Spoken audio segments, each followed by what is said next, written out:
அனைவருக்கும் வணக்கம். இன்னைக்கு நம்ம பார்க்க போற வீடியோன்னு பார்த்தீங்கன்னா, புரட்டாசி 3ஆம் சனிக்கிழமை வழிபாடு பற்றி தான் பார்க்க போகிறோம்.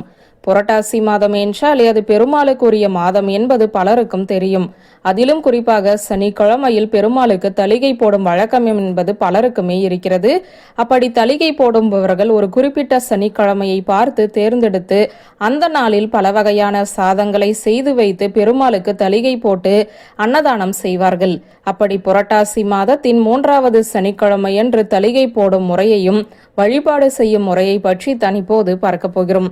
புரட்டாசி மாதத்தில் பலரும் அசைவம் சாப்பிடுவதை தவிர்த்துவிட்டு பெருமாளை வழிபாடு செய்வார்கள்.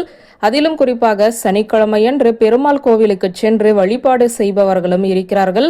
வீட்டில் பல வகையான சாதங்களை செய்து பெருமாளுக்கு விரதம் இருந்து தளிகை போட்டு வழிபாடு செய்பவர்களும் இருக்கிறார்கள். அப்படி பெருமாளுக்கு தளிகை போடும் வழக்கம் இருப்பவர்களாக இருக்கும் பட்சத்தில் அவர்கள் செய்ய வேண்டிய ஒரு எளிமையான வழிபாட்டு முறையை தான் இப்போது நாம் பார்க்க போகிறோம்.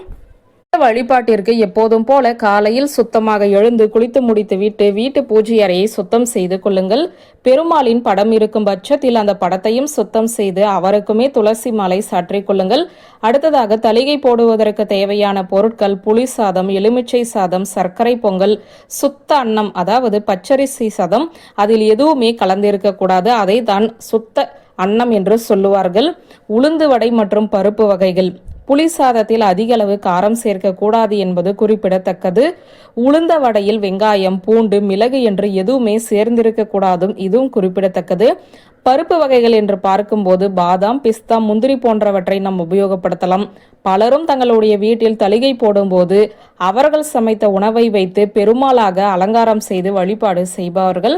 அப்படி செய்பவர்களாக இருக்கும் பட்சத்தில் இந்த சாதங்களை வைத்து பெருமாளாக உருவகப்படுத்திக் கொள்ளலாம். அப்படி உருவம் வைக்க மாட்டோம் என்பவர்கள் சாதாரணமாக ஒரு தலைவாழை இலையை போட்டு அதில் இந்த சாதங்களை வைத்து பெருமாளை வழிபாடு செய்யலாம். இந்த வழிபாட்டிற்கு கண்டிப்பான முறையில் பெருமாளின் படம், சிலை, இதைவிட சங்கு சக்கர நாமம் வெள்ளியால் செய்யப்பட்டது இருந்தால் அது ரொம்ப ரொம்ப சிறப்பு. இப்படி வெள்ளியால் வாங்க முடியாது என்று நினைப்பவர்கள் பச்சரிசி மாவால் சங்கு சக்கர நாமம் இருப்பது போல பூஜை அறையில் கோலம் போட்டு கொள்ள வேண்டும். கோலம் போடுவதற்கு முன்பாக பன்னீரை தெளித்து சுத்தம் செய்து அதற்கு மேல் கோலம் போட வேண்டும் என்பது குறிப்பிடத்தக்கது. அடுத்ததாக இந்த வழிபாட்டிற்கு நமக்கு முக்கியமாக தேவைப்படுவது 3 மாவிளக்கு. பச்சரிசியை கழுவி சுத்தம் செய்து இடித்து அதனுடன் வெல்லம், நெய் கலந்து மாவிளக்காக தயார் செய்து நெய் ஊற்றி பஞ்சுத்திரி போட்டு தீபம் ஏற்ற வேண்டும். ஏற்கனவே சங்கு சக்கர நாம கோலம் போட்டிருப்போம் அல்லவா, அதற்கு துளசி இலைகளை பயன்படுத்தி பெருமாளின் 108 போற்றிக்களை கூறி அர்ச்சனை செய்ய வேண்டும். அவ்வாறு ஒவ்வொரு முறையும் போற்றிக்களை கூறும்போது கடைசியாக கோவிந்தா கோவிந்தா என்று கூற வேண்டும். இப்படி அர்ச்சனை செய்து முடித்துவிட்டு கற்பூர தீபதூப ஆராதனை அனைத்தும் காட்டி வழிபாட்டை நிறைவு செய்து விட வேண்டும். பிறகு நாம் தளிகை போட்ட உணவிலிருந்து சிறிதளவு மட்டும் தனியாக நம் வீட்டில் இருப்பவர்கள் சாப்பிடுவதற்காக எடுத்து வைத்துவிட்டு மீதம் இருக்கும் சாதங்களை அந்தந்த சாதங்களுடன் கலந்து குறைந்தபட்சம் 7 நபர்களுக்கு இந்த கலவை சாதங்களை அன்னதானமாக வழங்க வேண்டும். 3 மாவிளக்கில் இருந்து 1 மாவிளக்கை எடுத்து அதையுமே அன்னதானம் செய்யும் போது சேர்த்து தர வேண்டும். இதையும் ஞாபகத்தில் வைத்துக் கொள்ளுங்கள்.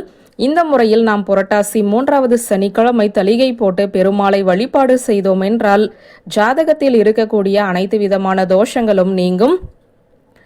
இந்த வழிபாட்டு முறையை முறையாக பின்பற்றி செய்பவர்களுக்கு பெருமாளின் அருளால் அனைத்து விதமான நன்மைகளும் உண்டாகும் என்ற தகவலை சொல்லி இந்த வீடியோவை நிறைவு செய்கிறேன். நன்றி, வணக்கம்.